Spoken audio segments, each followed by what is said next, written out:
ನಾಳಿಂದ ಏನು ಮಾಡ್ತಾ ಇದ್ದೀನಿ, ನಮ್ಮ ಏನು ತಾಲೂಕು ಆಫೀಸಲ್ಲಿ ಒಂದು ದೂರು ಪೆಟ್ಟಿಗೆಯನ್ನು ಇಡ್ತಾ ಇದ್ದೀನಿ. ಏನು ಆಗಲೇ 4 ದಿವಸಗಳ ಹಿಂದೆ ಒಂದು ಮಾಧ್ಯಮದಲ್ಲಿ ಒಂದು ಯೂಟ್ಯೂಬಲ್ಲಿ ಒಂದು ನ್ಯೂಸ್ ನೋಡಿದ್ವಿ. ಅದು ನನ್ನ ಗಮನಕ್ಕೆ ಬಂತು. ನ್ಯೂಸ್ನ ನೋಡಿದಾಗ ಯಾರೋ ಖಾಸಗಿ ವ್ಯಕ್ತಿಗಳು ಏನು ರೆಕಾರ್ಡ್ ರೂಮಲ್ಲಿ ರೆಕಾರ್ಡ್ ಬಿಡ್ತಕ್ಕಂಥ ಒಂದು ಸನ್ನಿವೇಶನ, ಇಂಥ ದುಸ್ಥಿತಿನ ನನ್ನ ಮುಳಬಾಗಲ್ ತಾಲೂಕು ಆಫೀಸಲ್ಲಿ ಕಾಣ್ತೀನಿ ಅಂತ ಯಾವತ್ತು ಎಕ್ಸ್ಪೆಕ್ಟ್ ಮಾಡಿರಲಿಲ್ಲ. ಆ ವಿಡಿಯೋ ನೋಡಿದ ಮೇಲೆ ನನಗೆ ತುಂಬ ಬೇಜಾರಾಯಿತು. 24 ಗಂಟೆ ಒಳಗಡೆ ಅದಕ್ಕೆ ಸಂಬಂಧಪಟ್ಟಿರ್ತಕ್ಕಂಥ ಯಾರು ಅವ್ರಿಗೆ ಅಧಿಕಾರಿಗಳು ಹೆಲ್ಪ್ ಮಾಡಿದ್ದಾರೆ ಅವ್ರು ನಿರ್ದಾಕ್ಷಿಣ್ಯವಾಗಿ ಅವ್ರನ್ನ ಸಸ್ಪೆಂಡ್ ಮಾಡಿಸಿದ್ದೀನಿ. 3 ಜನನ ಸಸ್ಪೆಂಡ್ ಮಾಡಿಸಿದ್ದೀನಿ.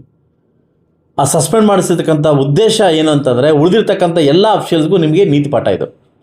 ಒಂದು ವೇಳೆ ನೀವೇನೋ ದಲ್ಲಾಳಿಗಳ ಜೊತೆ ಕೈ ಜೋಡಿಸಿ ತಾಲೂಕು ಆಫೀಸ್ನ ಮಾರಾಟಕ್ಕಿಟ್ಟರೆ ನಾನು ನಿಮ್ಮ ಜೀವನ ಮಾರಾಟಕ್ಕೆ ಇಡಬೇಕಾಗ್ತದೆ. ಇದು ಎಚ್ಚರಿಕೆಯನ್ನು ಕೊಟ್ಟು ಬಂದಿದ್ದೀನಿ ಎಲ್ಲ ಅಧಿಕಾರಿಗಳಿಗೂ. ಈಗ ಆ ಪ್ಲೇಸಲ್ಲಿ ಬೇರೆಯವ್ರನ್ನ ಚೇಂಜ್ ಮಾಡಿ ಅದು ಬೀಗವನ್ನು ವ್ಯವಸ್ಥೆ ಮಾಡಿ ಬಂದಿದ್ದೀವಿ. ದಲ್ಲಾಳಿಗಳು ಏನಾದರೂ ಫೋನ್ ಮಾಡಿ ಅಧಿಕಾರಿಗಳಿಗೆ ಬೆದರಿಕೆ ಇಡಿಸೋದು, ಪ್ಯಾಕೇಜ್ ಫಿಕ್ಸ್ ಮಾಡ್ಕೊಂಡು ಆಚೆ ರೈತರ ಹತ್ರ ಮತ್ತು ಏನಾದರೂ ಅಮಾಯಕರ ಹತ್ರ ಹಣ ವಸೂಲು ಮಾಡ್ತಕ್ಕಂಥ ಕಾರ್ಯಕ್ರಮ ಇಟ್ಕೊಂಡ್ರೆ ಅದು ಇನ್ನು ಮುಂದೆ ನಿಮ್ಮ ಭ್ರಮೆ, ಇದು ನಿಮ್ಮ ಭ್ರಮೆ. ಇವತ್ತು ನಾನು ನಾಳಿಂದ ಏನು ಮಾಡ್ತಾ ಇದ್ದೀನಿ, ನಮ್ಮ ಏನು ತಾಲೂಕು ಆಫೀಸಲ್ಲಿ ಒಂದು ದೂರು ಪೆಟ್ಟಿಗೆಯನ್ನು ಇಡ್ತಾ ಇದ್ದೀನಿ. ಏನು ನಿರ್ಲಕ್ಷ್ಯ ಅಧಿಕಾರಿಗಳ ಬಗ್ಗೆ ದೂರು ಪೆಟ್ಟಿಗೆ. ತಾಲೂಕು ಇದಲ್ಲ, ನೀವು ಯಾವ ಅಧಿಕಾರಿಗಳಾದರೂ ನಿಮಗೆ ನಿರ್ಲಕ್ಷ್ಯ ಮಾಡಿದ್ರೆ, ನಿಮಗೆ ಲಂಚ ಕೇಳಿದ್ರೆ ನಿರ್ದಾಕ್ಷಿಣ್ಯವಾಗಿ ಅವ್ರ ಮೇಲೆ ಆ ದೂರು ಪೆಟ್ಟಿಗೆಯಲ್ಲಿ ನೀವು ಹಾಕಿ. ತಿಂಗಳು ಒಂದ್ಸಲ ಆ ದೂರು ಪೆಟ್ಟಿಗೆ ಎತ್ತಿ ಆ ದೂರು ಪೆಟ್ಟಿಗೆಯಲ್ಲಿ ಬಂದಿರತಕ್ಕಂಥ ದೂರುಗಳ ಮೇಲೆ ಅವ್ರಿಗೆ ಸನ್ಮಾನವನ್ನು ಏರ್ಪಡಿಸಿದ್ದೀನಿ. ವಿಶೇಷವಾಗಿರ್ತಕ್ಕಂಥ ಸನ್ಮಾನವನ್ನು ಏರ್ಪಡಿಸಿದ್ದೀನಿ.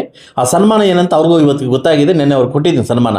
ಸೊ ಅದರಿಂದ ತಾಲೂಕು ಆಫೀಸಲ್ಲಿ ಈ ದಲ್ಲಾಳಿಗಳ ಅವಳಿಯಿಂದ ಈ ಸುಮಾರು ವರ್ಷಗಳಿಂದ ಬಿಡ್ತಕ್ಕಂಥ ದಲ್ಲಾಳಿಗಳು ಕೆಲವರು ಆರ್ ಟಿಗಳ ಮುಖಾಂತರವಾಗಿ ಅಧಿಕಾರಿಗಳ ಬೆದರಿಸಿ ಅವ್ರನ್ನ ಜೋಬಲ್ಲಿ ಇಟ್ಕೊಂಡು ಅವ್ರ ಮುಖಾಂತರ ಈ ಕೆಲಸ ಮಾಡೋಕ್ಕೆ ಹೊರಟಿದ್ರು. ಅದಕ್ಕೆ ನಿರ್ದಾಕ್ಷಿಣ್ಯವಾಗಿ ಸರ್ಕಾರಕ್ಕೆ 24 ಗಂಟೆ ತಲುಪಿಸಿ ಅವ್ರನ್ನ 3 ಜನನ ಸಸ್ಪೆಂಡ್ ಮಾಡಿಸಿ ಮನೆ ಕಳಿಸಿದ್ದೀನಿ.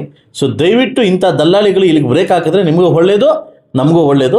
ಸೊ ಅದರಿಂದ ಅಧಿಕಾರಿಗಳಿಗೆ ನಾನು ಎಚ್ಚರಿಕೆಯನ್ನು ಕೊಟ್ಟಿದ್ದೀನಿ. ಇನ್ನು ಮುಂದೆ ಈ ಥರ ಕೈವಾಡ ಕೆಲಸ ಮಾಡಿದ್ರೆ ಖಂಡಿತವಾಗ್ಲೂ ಶಿಕ್ಷೆಯನ್ನು ಅನುಭವಿಸೋದು ನೀವು, ನಾವಲ್ಲ.